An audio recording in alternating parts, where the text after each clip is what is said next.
Hello बच्चों, कैसे हैं आप सब। आशा करता हूँ आप सभी स्वस्थ होंगे। और आज हम लोग एक ऐसे कंसेप्ट की बात करने जा रहे हैं जो कि 10th क्लास में बहुत ज़्यादा यूज़ होता है, और 10th ही क्यों बल्कि वो +1 +2 में भी बहुत ज़्यादा यूज़ होता है।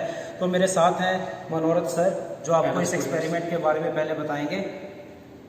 Yes, students, all of you know that in physics, if we cannot measure any physical quantity, then it is of no use for us.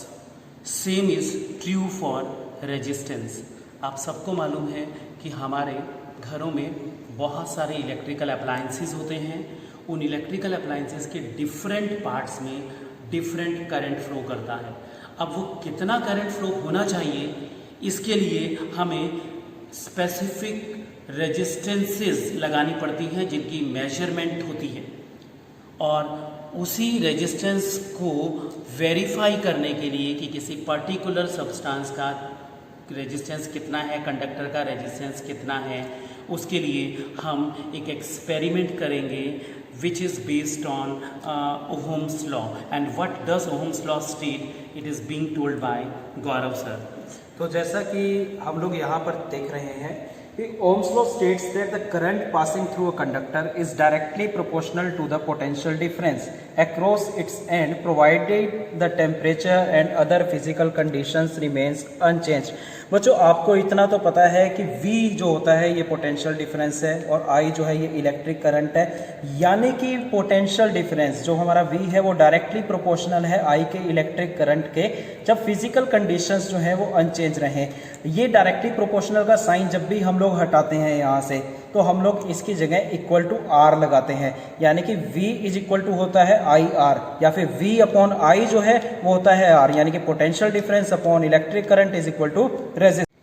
तो बच्चों, जैसा आप यहाँ पर डायग्राम में देख रहे हैं, अभी ये डायग्राम हमारा फर्स्ट केस है जब कोई भी पोटेंशियल डिफरेंस इस पर अप्लाई नहीं किया हुआ। तो आप देखेंगे कि इलेक्ट्रॉन्स की जो डायरेक्शन है वो रैंडम है, कोई इधर मूव कर रहा है, कोई इधर मूव कर रहा है, यानी कि पर्टिकुलर डायरेक्शन में नहीं है।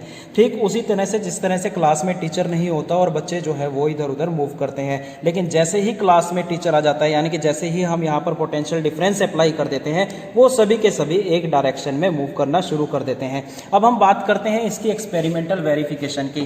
तो आप यहाँ पर देखेंगे कि बैटरी अटैच हुई है, यहाँ इसके साथ की अटैच है, तो यहाँ भी हमने इसके साथ की को अटैच किया हुआ है। इसके बाद रियोस्टेट है यहाँ पर, तो हमने रियोस्टेट अटैच किया हुआ है, इसे रियोस्टेट बोलते हैं। आफ्टर दैट यहाँ पर आप देखेंगे कि रेजिस्टेंस, और रेजिस्टेंस के पैरेलल में लगता है वोल्टमीटर। इस चीज़ का हमने ध्यान रखना है कि रेजिस्टेंस के पैरेलल में हमने वोल्टमीटर लगाया हुआ है। आप देख सकते हैं इस पर V लिखा हुआ है, तो ये वोल्टमीटर है। उसके बाद एमीटर कनेक्ट है, ये एक जो साइन यहाँ पर बना हुआ है ये एमीटर का है, और ये सभी के सभी कनेक्ट हुए हैं एक रेगुलर ऑर्डर में। तो अब मनोरथ सर आपको बताएंगे इस एक्सपेरिमेंट को आगे। तो आइए ओहम्स लॉ की वेरिफिकेशन हम कर लेते हैं। सेटअप गौरव सर ने आपको समझा दिया। इस सेटअप में ये बैटरी एलिमिनेटर, जैसा कि आप यहाँ पर लिखा हुआ देख सकते हैं, इसका फंक्शन है हम वोल्टेज को चेंज कर सकते हैं। यहाँ पर आप ये नॉब देख लीजिएगा, हमारे पास अलग अलग वोल्टेज है, इसको हम घुमा करके वोल्टेज को चेंज कर सकते हैं। ओके, यहाँ चेंज किया, यहाँ चेंज किया, तो लाइक दिस। आफ्टर दैट हम इसके साथ देखिएगा, इसका ये जो पॉजिटिव टर्मिनल है, जो आपको ये देखो मेहरून कलर नज़र आ रहा है, ये ब्लैक कलर नज़र आ रहा है, तो ब्लैक कलर जो है वो इसका नेगेटिव टर्मिनल है, ये positive terminal. You can see यहाँ पर सिंबल्स बने हुए हैं, पॉजिटिव एंड नेगेटिव। उसके बाद जो नेगेटिव टर्मिनल है उसको हमने इस की के साथ अटैच किया है, और की आगे अटैच्ड है एक रिहोस्टेट के साथ। रिहोस्टेट होता है वेरिएबल रेजिस्टेंस। ये ऊपर आपको नॉब दिखाई दे रही है, इसको हम स्लाइड करके इसका रेजिस्टेंस चेंज कर सकते हैं। आफ्टर दैट इसका, उसके बाद ये अटैच्ड है रियोस्टेट आगे इस रेजिस्टेंस के साथ। इसके अंदर एक वायर लगी होगी जिसका कोई स्पेसिफिक रेजिस्टेंस है, उसी को हमें वेरीफाई करना है। यहाँ पर 2 लिखा हुआ है, कई बार ये मे बी पॉसिबल कि अंदर जो इसके तार लगी है बाद में इसको जब ख़राब हो गया हो तो कोई और तार लग सकती है, हो सकता है कि रेजिस्टेंस चेंज हो गया हो, बट वी होप कि ये 2 ही होगा।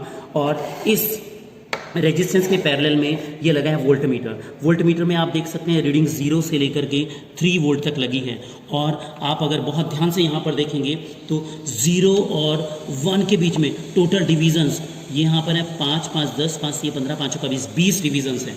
तो इसका मतलब इसका अगर 20 डिविजन्स हैं 1 के नीचे, तो हम यहाँ पर देखते हैं कि 1 डिवाइडेड बाय 20, तो this is called its least count. Least count का मतलब होता है कोई भी इंस्ट्रूमेंट जितना minimum reading, non zero reading बता सकता है उसको बोला जाता है लीस्ट काउंट। बिल्कुल ऐसे ही हमारे पास ये एमीटर लगा है, एमीटर की भी लीस्ट काउंट सेम है as you can observe.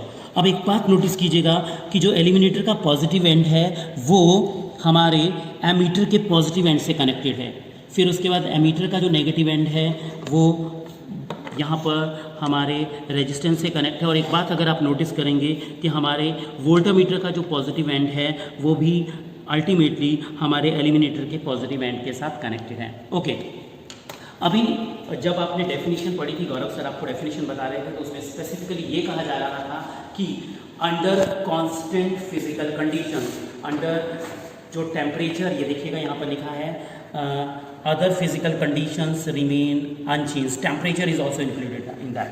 Okay, so what I am doing here now, I am having this key और मैं यहाँ पर इंसर्ट करता हूँ तो यहाँ से करंट फ्लो करना शुरू कर देता है। ओके, सो अगर हम यहाँ पर रीडिंग नोट डाउन करते हैं, हम यहाँ पर रीडिंग नोट डाउन करेंगे। यहाँ रीडिंग, या प्लीज़ ये एमीटर में रीडिंग दिखाइएगा। रीडिंग हम लिखते हैं करंट और यहाँ पर है वोल्टेज, करंट एंड वोल्टेज। तो हमारे पास पहली रीडिंग हम नोट डाउन करते हैं करंट। अब अगर आप देखते हैं तो ये जो रीडिंग है 0 और 0.5 के बिल्कुल बीच में है, ठीक है, 0 और 0.5 के बिल्कुल बीच में है, तो इट मीन्स इट इज़ 0.25। ये करंट 0.25, 0.5 मीन्स 50 का आधा 25, तो 0.25 हो गया। ऐसे ही वोल्टमीटर की रीडिंग आप देखते हैं, वोल्टमीटर की रीडिंग देखेंगे प्लीज। वोल्टमीटर की रीडिंग है हमारे पास 0.5। यहाँ पर हम रेजिस्टेंस लिखते हैं, रेजिस्टेंस, और अभी जो फॉर्मूला आपने पढ़ा था वो पढ़ा था V is equal to I R. V is equal to I R, अगर मुझे R निकालना है तो it is V upon I। उसके बाद हम यहाँ पर कैलकुलेशन करते हैं V upon I, that is equal to R। So V is here 0.5 and current is 0.25, तो इसको डिवाइड करते हैं तो एग्जैक्ट 2 आ रहा है, जो कि आपको रेजिस्टेंस के ऊपर लिखा हुआ था। अब हम दूसरी रीडिंग लेंगे।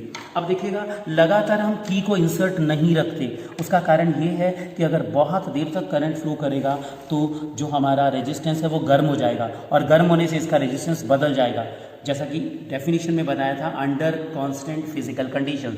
ओके, अब हम दूसरी रीडिंग लेते हैं और यहाँ से मैं रियोस्टेट की हेल्प से रेजिस्टेंस चेंज कर देता हूँ थोड़ा सा।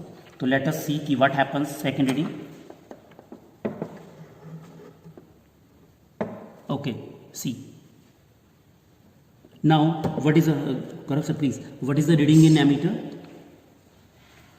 It is 0.5. Exact 0.5. Exact 0.5. Okay, and what is the case in voltmeter, please? Voltmeter 1. 1. Okay. Yes. So again, if I apply the same formula, V upon I is equal to R, so V is 1 and it is 0.5. So obviously it is 2.